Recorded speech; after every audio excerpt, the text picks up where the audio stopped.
तेव्हा एक महाराष्ट्राचा सुपुत्र त्यांनी ठणकावून विचारलं होतं आणि सांगितलं होतं भर कोर्टात, स्वराज्य हा माझा जन्मसिद्ध हक्क आहे आणि तो मी मिळवणारच. त्या लोकमान्यांना सुद्धा अभिमान वाटत असेल की अरे तो माझा महाराष्ट्र हा सुद्धा जागा आहे, आज सुद्धा ज्वलंत आहे. असंतोषाचे जनक ज्या लोकमान्यांनी महाराष्ट्रात जन्म घेतला तो महाराष्ट्र आज सुद्धा जो संपूर्ण देशात असंतोष भडकलेला आहे, त्या असंतोषाचा जनक हा लोकमान्यांचा महाराष्ट्र आज सुद्धा आहे. पण तेव्हा सरकारचे डोके ठिकाणावर आहे काय हा प्रश्न त्यांनी विचारला होता, तो सुद्धा मराठीत. आजच्या सरकारला डोकंच नाहीये, त्या डोक्याच्या जागी नुसता खोका आहे हे आम्हाला माहिती आहे. हे खोकेबाज सरकार आहे, डोकेबाज सरकार नाहीये. आणि मी दर सभेत सांगतोय ही माझी शिवसेना माझी वडिलोपार्जित संपत्ती आहे. हे माझे निवडणूक रोखे आहेत, हे मी या निवडणुकीत उठवणार आहे. हे माझे निवडणूक रोखे आहेत आणि या निवडणूक रोख्यांवरती मोदीजी तुम्ही किती जुलम जबरदस्ती करा, यातलं एक सुद्धा बोगस नाही निघणार. हे सगळे अस्सल मर्द, जीवाला जीव देणारे हे शिवसैनिक मला शिवसेना प्रमुखांनी जोडून दिलेले आहेत. आणि तुम्हाला काय वाटतं, या शिवसेनेने 2014 आणि 2019 मध्ये मोदीजी तुम्ही विसरला असाल, तुम्ही कालच्या किंवा परवाच्या तुमच्या मुलाखतीत बोललात की उद्धवजींबद्दल मला प्रेम आहे, मी काय ऐकलं नाही. पण तुम्ही कदाचित विसरला असाल की 2014 साली भाजपाने जेव्हा तुमचं नाव ठरवलं की देशाच्या पंतप्रधानपदी नरेंद्र मोदींचं नाव उमेदवार म्हणून सुचवूया, तुमचे तेव्हाचे अध्यक्ष होते राजनाथ सिंग, त्यांनी मला फोन करून विचारलं होतं उद्धवजी आपकी क्या सलाह है. आणि ते पाप मी केलं होतं मगाशी जसं जितेंद्र थोबाडीत मारून गेले. त्यांनी या इथल्या गद्दाराचं नाव तेव्हा सुचवलं होतं म्हणून एक थोबाडीत मारली. मी किती मारून घ्यायला पाहिजे माहित नाही मला, पण ते पाप माझ्याकडनं नकळत झालं होतं. तेव्हा शिवसेना तुम्हाला चालत होती, तेव्हा उद्धव ठाकरे कोण आहे हे तुम्हाला माहिती होतं. आज असं काय झालं, बिनसलं. आणि 14 साली तरी काय बिनसलं होतं की तुम्ही ज्या शिवसेनेचा पाठिंबा घेतलात तो उद्धव ठाकरे तेव्हाही पक्ष प्रमुख होता, 2019 ला होता आणि आज सुद्धा आहे. आणि जे माझ्या असली शिवसेनेला नकली म्हणतात ती बेअकली माणसं मी महाराष्ट्रामध्ये सहन करणार नाही. ही माझी शिवसेना असली आहे. आमचं नाणं खणखणीत आहे, ठणठणीत आहे, मोदींसारखं तकलादू नाहीये. मोदींचं नाणं महाराष्ट्रामध्ये चालत नाही म्हणून तुम्हाला माझ्या वडिलांचा फोटो बाजूला लावावा लागतोय. एक काळ असा होता, हे आपल्याला हिणवत होते की तुम्ही जे काही निवडून आलात, तुमचे जे काही खासदार आले निवडून, ते तुम्ही मोदींचे फोटो लावले होते म्हणून निवडून आले. मग मी माझ्या वडिलांचा फोटो लावून निवडणूक लढतोय. इथले जे गद्दार आहेत, घटनाबाह्य मुख्यमंत्री, त्यांनी त्यांच्या वडिलांचा फोटो लावून निवडणूक लढून दाखवावी, होऊन जाऊ दे. आणि राजकारणातले तुमचे बाप जर मोदी असतील तर त्यांचा फोटो लावा. हिंदू हृदय सम्राटांचा लावू नका, तेवढी तुमची पात्रता नाही, तुमची योग्यता नाही. कारण गद्दार म्हटल्यानंतर त्या गद्दाराच्या हातामध्ये भगवा झेंडा आणि शिवसेना प्रमुखांचा फोटो त्यांच्या बाजूला शोभत नाहीये. ही संघटना ही मर्दांची संघटना आहे. आजपर्यंत तुमच्या सगळ्या गोष्टी आम्ही सहन करत आलो. आता अचानक तुम्ही जे काही सांगता आहात, तुम्ही लोकांमध्ये संभ्रम निर्माण करताय. माझ्या कोणाच्या लोकांमध्ये संभ्रम नाही झाला, पण भाजपच्या लोकांमध्ये संभ्रम झालाय की नेमकं उद्धव ठाकरेचं करायचं काय. आणि आज तिकडे आपल्या सीमा असुरक्षित आहे. लेह लडाख मध्ये पेटलेलं आहे, मणिपूर मध्ये पेटलेलं आहे, काल परवाकडे काश्मीर मध्ये पुन्हा हल्ला झाला. का हो तुम्ही 370 कलम काढलत ना. मध्ये अमित शाह येऊन गेले आणि बोलून गेले की आम्ही 370 कलम काढलं, त्याच्याबद्दल उद्धव ठाकरेंचं काय मत आहे. अहो तुम्हाला मी जाहीर पाठिंबा दिला आहे. कारण काश्मीर हा माझ्या हिंदुस्थानचा अविभाज्य घटक आहे, तो तोडू शकत नाही कोणी, म्हणून आम्ही तुम्हाला पाठिंबा दिला. पण त्याच काश्मीरमध्ये जवानांवरती आजही हल्ले होत आहेत. पण 10 वर्ष तुम्ही खुर्च्या उभवताय, अजूनही माझा काश्मीर हा सुरक्षित तुम्ही का करू शकला नाहीत? जसं तो पुलवामाचा हल्ला झाला, सत्यपाल मलिक यांनी तुमचं बिंग फोडलं. जे सैन्य आपल्या देशासाठी प्राण तळ हातावरती घेऊन सीमेवरती लढायला तयार असतात, त्यांना तुमच्या नादानपणामुळे जीव गमवावा लागला. राज्यपाल सत्यपाल मलिकांनी तेव्हाही सांगितलं होतं की यांना रस्त्याने जाऊ देणं हे धोकादायक आहे, हल्ला होऊ शकतो. अहो मोदीजी फोटोग्राफी मी करतो, ती सुद्धा हल्ली करत नाही मी. पण त्यावेळेला बरोबर तुम्ही जिम कॉर्बेट मध्ये फोटोग्राफी करत होतात आणि सत्यपाल मलिकांनी सांगितलं की त्यांनी जेव्हा त्यांना संपर्क केला तेव्हा त्यांनी सांगितलं की आप चुप रहो. नेमकं काय झालं त्या सत्यपाल मलिकांनी जे काय तुमचं सगळं ढोंग उघड केलेलं आहे त्याच्याबद्दल तुम्ही का अजून बोलत नाही आहात? काय असं तुम्ही नेमकं देशासाठी केलं तरी काय? आमच्यावरती तुम्ही बोलता. मगाशी माझी रायगडमध्ये सभा झाली अलिबागला. आता मोदीजी काय करतायत तुम्ही कधीतरी पाहिले? महागाईवरती बोलताना, बेकारीवरती बोलताना पाहिले? महिला सुरक्षितता त्याच्याबद्दल बोलताना पाहिले? नाही. नोकऱ्यांबद्दल बोलताना पाहिले? नाही. पण आता परत त्यांनी धर्माधर्मात मारामाऱ्या लावायच्या. आणि आजची जाहिरात जी आहे ही जाहिरात 10 वर्ष सत्ता भोगल्यानंतर बेअकली जनता पार्टी, भेकड जनता पार्टी, कमळाबाई ही अशी जाहिरात करते, तुमच्या मताने कुठे जल्लोष व्हायला हवा आहे, भारतात की पाकिस्तानात? अहो मोदीजी, तुमच्या पराभवाने माझ्या भारतामध्ये जल्लोष होणार आहे. भारतामध्ये अख्खा भारत जल्लोष करणार आहे. आणि पाकिस्तान कशाला जल्लोष करेल?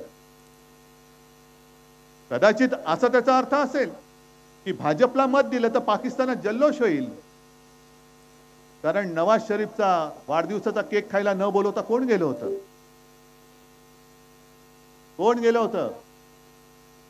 मोदीजी गेले होते ना. म्हणजेच ह्या जाहिरातीचा अर्थ असा आहे की भाजपला मत दिलं तर पाकिस्तानात जल्लोष होईल. अरे न बोलता न बुलाया हुआ मेहमान वापस आने वाला है, केक तयार रखो. ही तुमची एवढी पातळी घसरली खाली. 10 वर्षामध्ये कसं तुमच्या 56 इंची छातीची 156 इंच छाती व्हायला पाहिजे होती. कामं सांगायला पाहिजे होती. कामं काय केलेत तुम्ही? काम केलेलं काय सांगतात? काय कोणतं काम केले? मग जर मी असं म्हटलं की तुम्ही काय काम केलं नाही, बिनकामाचे आहात, जो नाही कामाचा तो नाही रामाचा, मी उलट म्हणतो. जो कामाचा नाही तो रामाचा कसा होईल? कारण राम राज्य ज्याला आम्ही म्हणतो, राम राज्याचा अर्थ सर्व सुखी आहेत लोक, जनता सुखी आहे, आनंदी आहे, महिला सुरक्षित आहेत, सगळा आनंदी आनंद आहे, त्याला राम राज्य आम्ही म्हणतो. मग तुम्ही कामच काही केलं नाही. बेकारी वाढते आहे. 80 कोटी लोकांना आम्ही फुकट धान्य देतो आहे. हीच तर धोक्याची घंटा आहे. 80 कोटी लोक माझ्यावरती अवलंबून आहेत. ही माझ्या दारात रोज भिकेचा कटोरा घेऊन उभी राहिली पाहिजेत, ही मोदींची स्वप्न. अरे आमचं सरकार आल्यानंतर 80 कोटी लोकांना आम्ही काम देण्याचं स्वप्न बघतोय. कारण आमचं हिंदुत्व हे हृदयात राम आणि हाताला काम देणारं हिंदुत्व आहे. आमचं हिंदुत्व हे घरातलं चूल पेटवणारं हिंदुत्व आहे आणि भाजपाचं हिंदुत्व हे घर पेटवणारं हिंदुत्व आहे. आणि म्हणूनच जो काही मुस्लिम समाज माझ्यासोबत आलेला आहे, ख्रिश्चन समाज आलेला आहे, अनेक समाज जिथे जिथे जातोय अगदी रस्त्यावरती उभे राहत आहेत आणि उघड उघड येत आहेत. उद्धवजी चिंता मत करो, पण या हुकुमशाला गाडा. का लोक तुम्हाला, एक जमाना असा होता की लोक जे ओरडायचे मोदी मोदी, आता हुकुमशाह बोलतात तुम्हाला. हा तुमचा प्रवास कधी कुठून कसा झाला ह्याचा काहीतरी तुम्ही आढावा घेणार आहात की नाही? 2014, 2019 आणि 2024 मी तर या सरकारला गजनी सरकार म्हणतो. म्हणजे काल काय बोलले ते आज आठवत नाही, आज काय बोलणार ते उद्या आठवणार नाही. आणि नकली सेना तुम्ही म्हणताय याचा अर्थ अजूनही आपल्या शिवसेनेचा निर्णय हा सर्वोच्च न्यायालयाने दिलेला नाही। सर्वोच्च न्यायालयामध्ये आपली केस चालू आहे, पण ह्यांच्याकडे धुणीभांडी करणारे सगळे निवडणूक आयुक्त। होय, मी धुणीभांडी करणारच म्हणते, काय कारवाई करणार तुम्ही? कारण शिवसेना हे नाव माझ्या आजोबांनी दिलेलं आहे, निवडणूक आयुक्तांनी दिलेलं नाही। तुम्ही माझं चिन्ह चोरून देऊ शकता, कारण तो चिन्ह देणं हा तुमचा अधिकार आहे, पण माझं नाव जर का तुम्ही चोरून दुसऱ्याला देणार असाल तर निवडणूक आयोगाचं नाव, त्या आयुक्ताचं नाव सुद्धा मी धोंड्या ठेवलेलं आहे। हे धोंड्या चालेल, पण तुम्ही सरकारी यंत्रणा वापरलीत, निवडणूक आयुक्ताला धुणीभांडी करायला लावलं। त्या लवादाला, तो लवाड नार्वेकर, त्याला बसवलं। म्हणजे याचा अर्थ काय झाला की क्रिकेटमध्ये तुमचं दांडकं उडालं तर तुमचा अंपायर सांगतो 6। अरे दांडकं उडालं ना, नाही अंपायर सांगतो 6 आहे। हे एवढं सगळं तुम्ही खोटं काम केल्यानंतर आम्ही सर्वोच्च न्यायालयात गेलोय। सर्वोच्च न्यायालयामध्ये केस दाखल झाले, सर्वोच्च न्यायालयाने यांची कानपटं फोडलेली आहेत, कोश्यारी सकट सगळ्यांची कानपटं फोडलेत। कोश्यारीने म्हणजे तुमचा दुसरा नोकर, ज्यांनी येऊन महाराष्ट्राच्या राज्यपाल पदाचा अपमान केला, छत्रपती शिवाजी महाराजांबद्दल बोलले, फुल्यांबद्दल बोलले, तरी सुद्धा तुम्ही त्याला सहन केला। आणि तेव्हा हे शेपूट घालणारे सगळे लाचार गँग, गोल्डन गँग नाही, लाचार गद्दार गँग ही गप्प बसून राहिली। महाराजांचाच अपमान झालाय ना, मोदींचा नाही ना झाला। फुलांचा, महात्मा फुलेंचाच झालाय ना, मोदींचा नाही ना झाला। तुम्ही नाव त्यांना काढून दिलं, सगळं काढून दिलं। कोश्यारींनी कसं चुकीचं काम केलं हे सुप्रीम कोर्टाने सांगितले। आणि मोदीजी तुम्ही फक्त 140 कोटी जनतेमधले एक व्यक्ती नाही, तुम्ही दुर्दैवाने अजून पंतप्रधान आहात आणि नकळत तुम्ही सर्वोच्च न्यायालयावरती दबाव आणता आहात। हा मी आज सरळ जाहीर आरोप तुमच्यावरती करतोय। म्हणजे सर्वोच्च न्यायालयाने शिवसेनेच्या बाबतीत काय निकाल द्यायला पाहिजे हे तुम्ही नकळत सांगते की नकली सेना, नकली सेना। का नकली सेना? ही सगळी लोक जमलेली आहेत, संपूर्ण राज्यामध्ये लाखो लोक उसळतायत आणि सुप्रीम कोर्टाने सांगितले की लोकप्रतिनिधींच्या संख्येवरती पक्ष कोणाचाही ठरवता येत नाही। तरी देखील तुम्ही आम्हाला नकली सेना म्हणताय, म्हणजे सर्वोच्च न्यायालयावरती तुम्ही दबाव आणत आहात। किती आणाल दबाव? अरे आम्ही हातामध्ये मशाल घेतले, जेव्हा हातात कमळ घेतलं होतं तेव्हा तुम्ही सुखावला होतात। आता मशाल कशी जाळून टाकते, काय जाळते ते तुम्हाला कळेल। आणि तुम्ही माझा धनुष्यबाण चोरलात, महाराष्ट्राच्या अस्मितेवरती तुम्ही वार केलात, शिवरायाच्या पवित्र भगवेला तुम्ही गद्दारीचा कलंक लावलात। तुम्ही माझं धनुष्यबाण काढून तुम्ही गद्दाराला दिलं। आता हा महाराष्ट्र तुमची पंतप्रधान पदाची खुर्ची खाली केल्याशिवाय राहणार नाही, खुर्ची तुमची खेचून घेतल्याशिवाय महाराष्ट्र स्वस्थ बसणार नाही। आणि ही ताकद महाराष्ट्र दाखवू शकतो। महाराष्ट्रामध्ये 48 जागा आहेत, 48च्या 48 जर आपल्या महाविकास आघाडीच्या निवडून आल्या तर पहिलं तिथेच त्यांचं सरकार गडगडतंय, तिकडेच गडगडतंय। हे काम एकटा महाराष्ट्र करू शकतो जर आपण ठरवलं। आजपर्यंत ज्या निवडणुका झाल्या त्याच्यामध्ये तर संपूर्णपणे मला माहिती आहे की या भाकड जनता पक्षाची जागा येत नाही निवडून, पण आता उद्या परवाचा एक टप्पा आहे, परत एक टप्पा आहे, त्याच्यानंतर एक टप्पा आहे। या टप्प्यामध्ये जर तमाम महाराष्ट्राने ठरवलं की या कमळाबाईला एक सुद्धा जागा द्यायची नाही तर मोदींचं सरकार असंच महाराष्ट्रामध्येच गाडून टाकतोय आपण। ही महाराष्ट्राची ताकद आहे। आजपर्यंत आम्ही तुम्हाला भरभरून दिलं, 40, 41, 42 खासदार हे एकट्या महाराष्ट्राने तुम्हाला दिलं, म्हणून मोदीजी तुम्ही त्या खुर्चीपर्यंत पोहोचू शकलात, त्या खुर्चीवरती बसलात। पण एवढं महाराष्ट्राने सगळं भरभरून दिल्यानंतर तुम्ही माझा भरलेला महाराष्ट्र ओरबाडायला लागलात। आम्ही काय मागत होतो तुमच्याकडे? माझ्या महाराष्ट्रामध्ये जे उद्योगधंदे आम्ही आणत होतो, आमच्या महाराष्ट्रामध्ये जे उद्योगधंदे होते हे तुम्ही सगळे ओरबाडून तुमच्या गुजरातमध्ये नेलेत। गुजरात जणू काही संपूर्ण देश म्हणजे यांचा गुजरात। मी गुजरात बद्दल काही द्वेष व्यक्त करतो अशातला भाग नाही, गुजरात सुद्धा माझाच आहे, गुजरात आपलाच आहे। मी सुद्धा मुख्यमंत्री होतोच, आणि तुम्ही सांगा, मी कधी मुख्यमंत्री होतो त्या काळामध्ये जात पात धर्मामध्ये भेदभाव करून दाखवला होता का? केला होता? कधीच केलेला नव्हता. पण तुम्ही ते करतात. आपलं इंडिया आघाडीचं सरकार आल्यानंतर गुजरातच्या हक्काचं काय असेल ते आम्ही गुजरातला देऊ, जरूर देऊ. तिकडे अगदी कंजूसी करणार नाही. पण गुजरातची भरभराट करताना जर तुम्ही महाराष्ट्राच्या तोंडातला घास काढून गुजरातला भरवणार असाल तर तो हात कोणाचाही असला तरी तो आम्ही कापून टाकल्याशिवाय राहणार नाही, ही महाराष्ट्राची शपथ आहे. काय समजता काय महाराष्ट्राला? आता राजन तुम्ही गाणं लॉन्च केलं, खरंच कौतुक आहे. त्या शिवसैनिकांचं कौतुक आहे. तुमचं आधीचं सुद्धा गाणं मला फार आवडलं, लोकांना सुद्धा फार आवडलेलं आहे. आणि शिवसेनेचं एक गाणं आपण सादर केलं. निवडणूक आयोगाला सादर केल्यानंतर त्यांनी एक असं आळ करून दिलं एका शब्दाभोवती. कोणता शब्द? जरा जोराने अजून. जय भवानी जय शिवाजी. हा महाराष्ट्राबद्दलचा आकाश. आम्ही जय जय श्रीराम आम्ही बोलतो, बजरंग बली की जय आम्ही सुद्धा बोलतो, आमचे सुद्धा ते देव आहेत. पण भवानी माता ही आमचा आत्मा आहे. भवानी माता आमचा आत्मा आहे. आणि हा भटकता आत्मा नाही, या मातीमध्ये तेज जन्माला घालणारा तो आत्मा आहे. अरे ज्या तेजाने जो औरंगजेब इकडे आला होता स्वराज्य काबीज करायला, त्याला वाटलं होतं छत्रपती शिवाजी महाराज नाही आहेत. संभाजी महाराजांना दगाबाजी करून हाल हाल करून त्यांची हत्या केली. आता महाराष्ट्र संपला. पण त्याला महाराष्ट्राचं पाणी कधी कळलं नाही. 27 वर्ष महाराष्ट्राची झुंजला.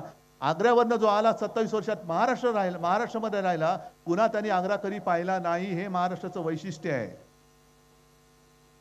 तेव्हा मोदीजी तुम्ही सभा घेताय, घ्या.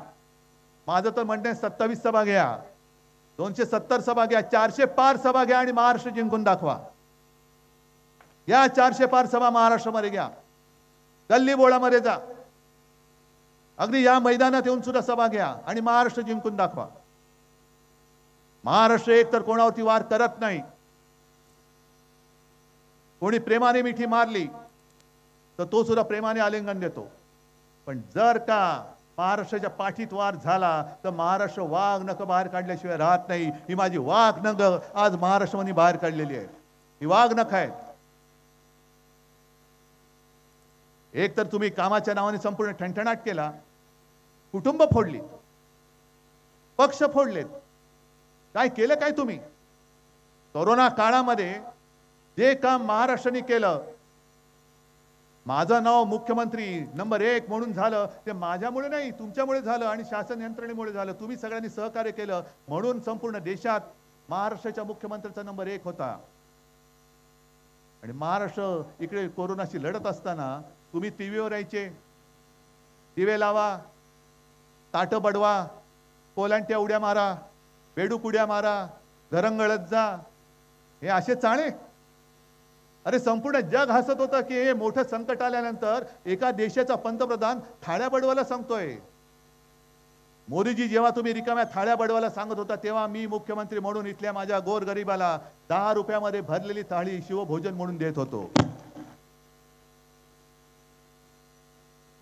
मोदीजी ज्या वेळेला तुमच्या गुजरातमध्ये सार्वजनिक चिता पेटल्या जात होत्या, तुमच्याच काळातल्या तुमचंच उत्तर प्रदेशमधलं सरकार आहे, त्या सरकारमध्ये गंगेमध्ये प्रेत बेवारशासारखी फेकून दिली जात होती, तेव्हा मी आणि माझं महाविकास आघाडीचे सगळे सोबती एकाही शवाची आम्ही कुठेही विटंबना होऊ न देता त्याला जेवढं काही करता येणं शक्य असेल ते सगळे संस्कार करून आम्ही दहन करत होतो किंवा दफन करत होतो. एक सुद्धा माणूस उपचारावे नाही, कोणालाच नाही. आटोकाट प्रयत्न केले, रात्रीचा दिवस दिवसाची रात्र काही बघितलं नाही. पण आता तुम्ही जे काय सांगताय की मुंबईमध्ये खिचडी घोटाळा झाला, इकडे हा घोटाळा झाला, पहिला तुमच्या पीएम केअर फंडामध्ये किती घोटाळा झाला बघा, कारण तो सुद्धा तुम्ही त्याच काळात जमा केलेला आहे. पीएम केअर फंड म्हणजे काय, पीएमचा अर्थ काय, नक्की त्याचा मालक कोण? आणि मोदीजी उद्या तुम्ही पंतप्रधान नसणार, मग तो फंड कोणाच्या हातामध्ये जाणार आहे त्याची तर मोजदाद करायची नाही, कारण तो खाजगी फंड आहे. मग खाजगी फंडाचं नाव पीएम केअर फंड ठेवू शकतो? आम्ही सुद्धा काढतो काहीतरी पीएमच्या नावाने, देतील लोक पैसा. चौकशी कशी करता बघतो, कारण तो आमचा खाजगी फंड आहे. इतर वेळेला तुम्ही प्रत्येकाच्या संपत्तीवरती अगदी गळ्यातल्या मंगळसूत्राकडे तुम्ही लक्ष देता, पण पीएम केअर फंडाच्या सगळा जो काय मोठा घोटाळा झालेला आहे त्या घोटाळ्याबद्दल तुम्ही का नाही बोलत?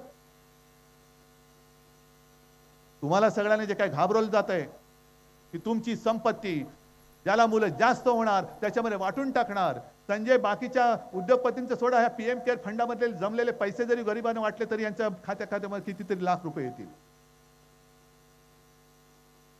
आणि सगळ्यात जास्त मुलं म्हणजे जास्त मुलं होतील त्यांना संपत्ती वाटणार. मोदीजी तुम्हाला कोणाला किती मुलं होतात त्याच्यात करायचं काय?